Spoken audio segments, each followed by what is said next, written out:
परमेश्वर के वचनों के पाठों का वीडियो ही क्यों ना देखें?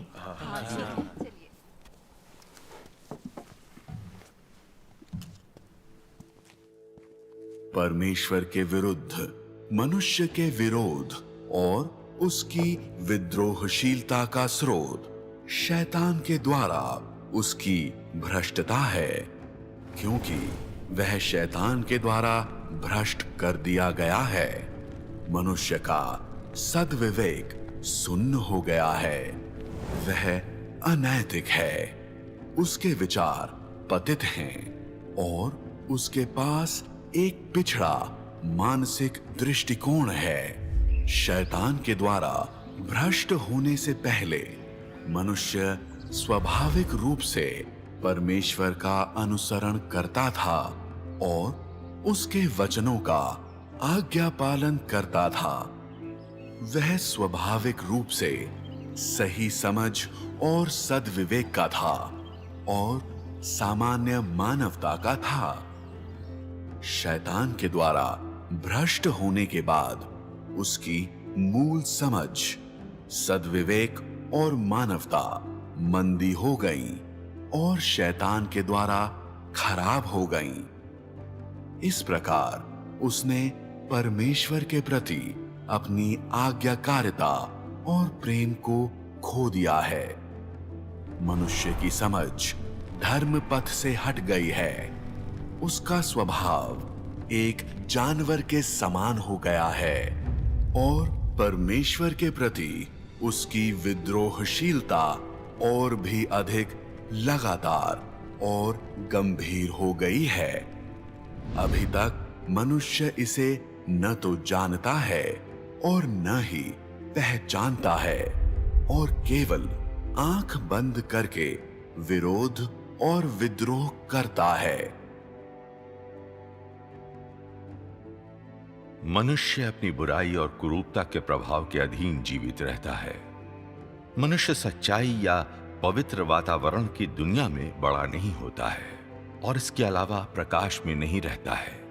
इसलिए प्रत्येक व्यक्ति की प्रकृति के भीतर सत्य सहज रूप से निहित हो यह संभव नहीं है और इसके अलावा वे परमेश्वर के भय, परमेश्वर की आज्ञाकारिता के सार के साथ पैदा नहीं हो सकते हैं। इसके विपरीत वे एक ऐसी प्रकृति से युक्त होते हैं जो परमेश्वर का विरोध करती है, परमेश्वर की अवज्ञा करती है और जिसमें सच्चाई के लिए कोई प्यार नहीं होता है।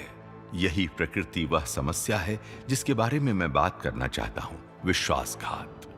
विश्वासघात प्रत्येक व्यक्ति के परमेश्वर के प्रतिरोध का स्रोत है। कई सालों से जिन विचारों पर लोगों ने अपने अस्तित्व के लिए भरोसा रखा था, वे उनके हृदयों को इस स्थिति तक दूषित कर रहे हैं कि वे विश्वासघाती, डरपोक और नीच हो गए हैं।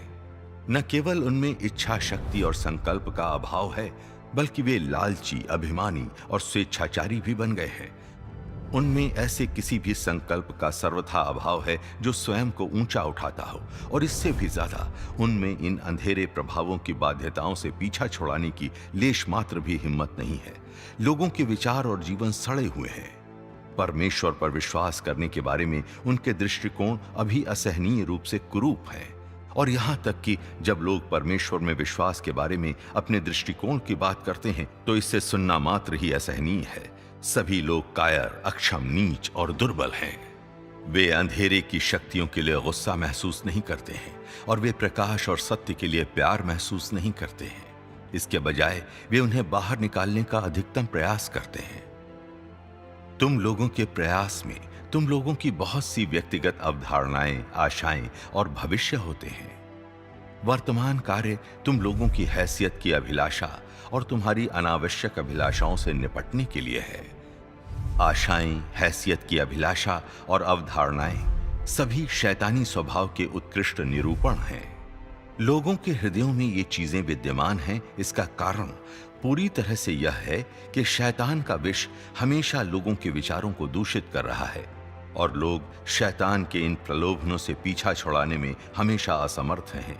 वे पाप के बीच में रहते हैं मगर इसे पाप होना नहीं मानते हैं और वे अभी भी यह मानते हैं, हम परमेश्वर पर विश्वास करते हैं इसलिए वह हमें अवश्य आशीष प्रदान करेगा। और हमारे लिए सब कुछ उचित प्रकार से व्यवस्थित करेगा। हम परमेश्वर पर विश्वास करते हैं, इसलिए हमें दूसरों से श्रेष्ठतर अवश्य होना चाहिए और हमारे पास किसी और की तुलना में अधिक हैसियत और अधिक भविष्य अवश्य होना चाहिए। चूंकि हम परमेश्वर पर विश्वास करते हैं, इसलिए उसे हमें असीम आशीषें देनी ही चाहिए, अन्यथा इसे परमेश्वर पर विश्वास नहीं कहा जाएगा। यह बिल्कुल सही है। हाँ, परमेश्वर के वचन चीजों को कितने साफ तौर पर उजागर करते हैं। आमीन। हाँ।